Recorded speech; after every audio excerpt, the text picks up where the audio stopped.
आज हम पढ़ने वाले हैं विटामिन्स के बारे में।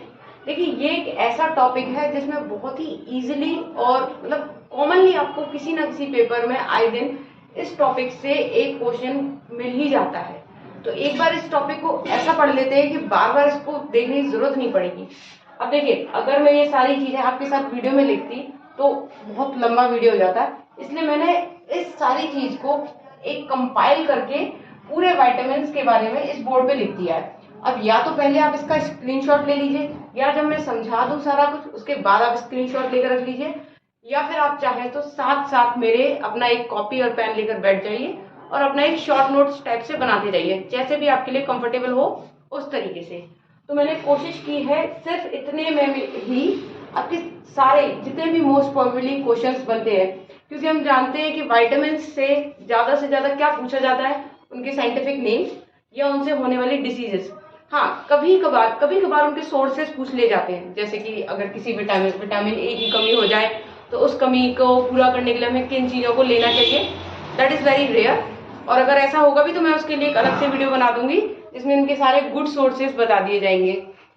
तो विटामिन के बारे में सबसे पहले हमको ये जान लेना चाहिए कि विटामिन दो टाइप के होते हैं, एक फैट सॉल्युबल, एक वाटर सॉल्युबल, मतलब वसा में घुलनशील और जल में घुलनशील। मैंने कोशिश की है कि हिंदी और इंग्लिश दोनों में आपको समझा सकूं तो आप लोगों को प्रॉब्लम नहीं होगी। देखिए, क्योंकि कुछ नाम ऐसे हैं जो इनके साइंटिफिक नेम है या कुछ डिजीजेस के नाम है, वो आपको एज इट इज याद करने पड़ेंगे, लिखने पड़ेंगे, बिकॉज पेपर में भी वो उसी टाइप से आते हैं। तो इसमें मैं कुछ नहीं कर सकती। अब जैसे इनके साइंटिफिक नेम है, इनको मैं चेंज नहीं कर सकती, मैं क्या कोई भी नहीं कर सकता, तो कोई प्रॉब्लम नहीं है, ऐसे ही याद करेंगे। जहां मुझे लगेगा कि हिंदी और इंग्लिश की जरूरत है वहां मैं आपको क्लियर करती चलूंगी। हाँ, विटामिन्स को हम फैट सॉल्युबल और वाटर सॉल्युबल दो पार्ट्स में डिवाइड करते हैं। हमको टोटल 6 विटामिन्स के बारे में पढ़ना है, जो कि वाटर सॉल्युबल हमारे पास 2 विटामिन है, एक बी और एक सी। और हमारे पास फैट सॉल्युबल है ए, डी, ई एंड के।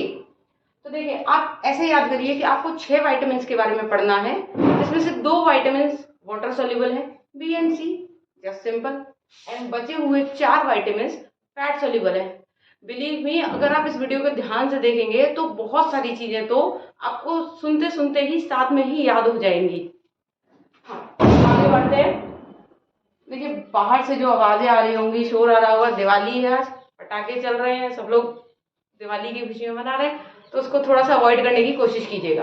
और हमारी दिवाली हम ऐसे मनाएंगे, क्योंकि हमें पता है कि भाई हमें पेपर देना है कुछ टाइम बाद, हमको, आप सबको, तो इसलिए हम मनाएंगे अपनी दिवाली स्पेशल, अपना एक टॉपिक कंप्लीट करके। उसके बाद कुछ भी करिए, पटाखे फोड़िए, जो भी करिए।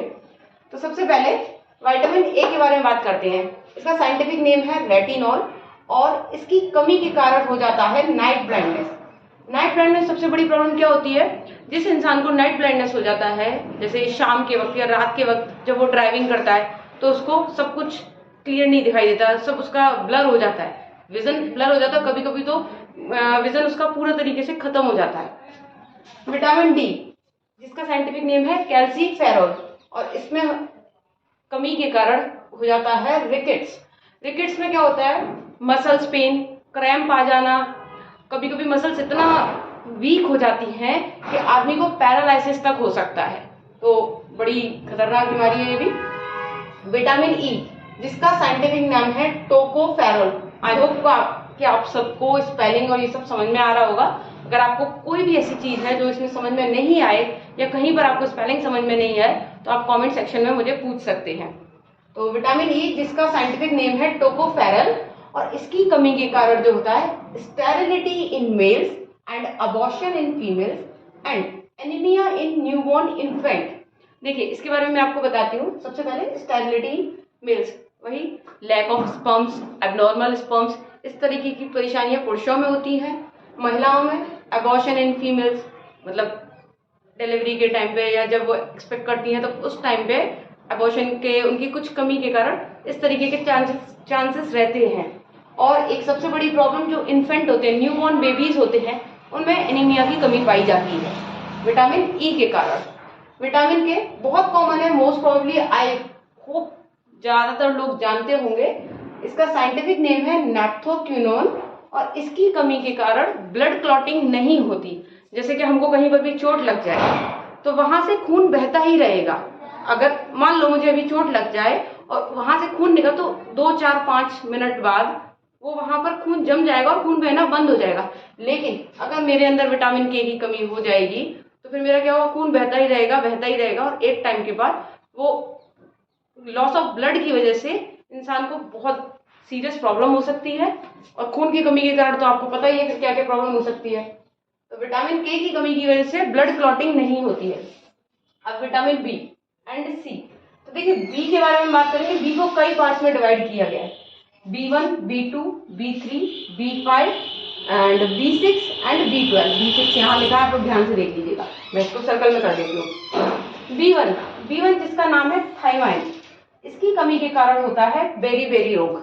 बेरी में क्या होता है, सबसे पहले देखिए इसके सिम्टम्स होते हैं लॉस ऑफ फीलिंग। मतलब अगर किसी के अंदर सोचिए B1 की कमी आ जाती है तो उसके हाथ पैरों में सेंसेशन ही नहीं होगी। एक टाइम ऐसा आ जाता है तो सेंसेशन नहीं होगी हाथ पैरों में, तो आगे जाके क्या होगा उसका, दैट इज मतलब पैरालिसिस की स्टेज तक वो पहुंच सकता है।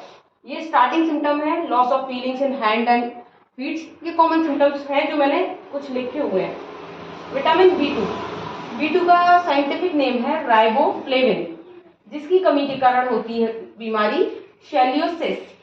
जिसके कारण देखिए इसके स्टार्टिंग सिम्टम में आपको बता दूं, सबसे पहले इसका स्टार्टिंग सिम्टम जो होते हैं, जैसे हमारे लिप्स होते हैं, लिप्स के ये वाला पार्ट यहाँ पर क्रैक्स आ जाना, या लोअर लिप होता है वहां पर स्वेलिंग आ जाना, कभी कभी नोज के आसपास भी इस तरीके के सिम्टम्स देखे जाते हैं। और कहने के लिए बहुत सीरियस कॉजेज, मतलब सीरियस प्रॉब्लम नहीं है ये, बट अगर शुरुआत में इस पर ध्यान ना दिया जाए या अगर ये बहुत ज्यादा बढ़ती चली जाए तो एक टाइम के बाद ये स्किन कैंसर तक का रूप ले सकती है।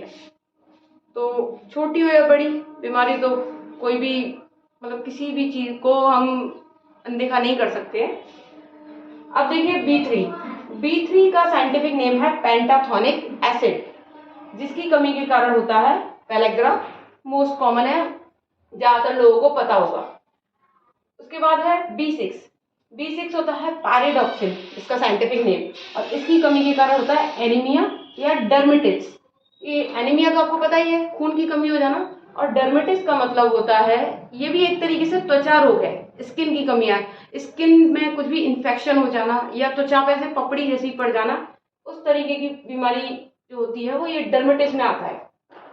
उसके बाद B5 को हम साइंटिफिक नेम कहते हैं निकोटिनिक एसिड। निकोटिनिक एसिड के कारण क्या क्या प्रॉब्लम हो सकती है, सबसे पहले होता है उसमें पेरिफेरल न्यूरोपैथी। अब पेरिफेरल न्यूरोपैथी में होता क्या है, कुछ टर्म्स इसमें आई नो के नए होंगे, तो वो नए वाले ही पढ़ना जरूरी है। अब जैसे विटामिन के है, उसका सबको पता है मोस्टली कि ब्लड क्लॉट, लेकिन वहीं अगर पेपर में पूछ लिया जाए विटामिन B5 और ऑप्शन में आपको दे दिया जाए पेरिफेरल न्यूरोपैथी, तो आई होप कि काफी सारे बच्चों के लिए नया होगा। तो ये आज से आप याद कर लीजिए, विटामिन B5 की कमी के कारण होता है पेरिफेरल न्यूरोपैथी, जिसमें हाथ पैरों में दर्द रहना, मसल्स पेन रहना, स्पाइन में दर्द रहना, इस तरीके के सिम्टम्स होते हैं। और ये आगे जाके इसमें डायबिटीज की भी प्रॉब्लम हो सकती है, जो कि आजकल बहुत कॉमन है। नाउ लास्ट विटामिन सी को हम कहते हैं एस्कॉर्बिक एसिड, और जिसके कारण स्कर्वी की प्रॉब्लम हो जाती है लोगों को। अब अगर आप लोगों को ये वीडियो अच्छी लगी हो तो पहले तो आप इसको अपने साथियों के साथ, अपने दोस्तों के साथ शेयर कर लें, जो भी तैयारी में है, जो तैयारी कर रहे हैं किसी भी एग्जाम की। तो ये सबके काम आने वाला एक ऐसा टॉपिक है जो आपके सब मित्रगणों के काम आ सकता है। तो अब आप इसका या तो स्क्रीनशॉट लेके रख लीजिए चाहे तो, ताकि आप एज इट इज इसको कभी भी देख के बस एक बार नजर में याद कर सकें, या फिर आप चाहें तो आप इसके अपने शॉर्ट नोट्स बना लीजिए, that is totally up to you. And अगर आपको ये वीडियो अच्छी लगी हो तो वीडियो को लाइक करिएगा और मुझे कमेंट में बताइएगा कि नेक्स्ट आपको कौन सा टॉपिक पढ़ना है।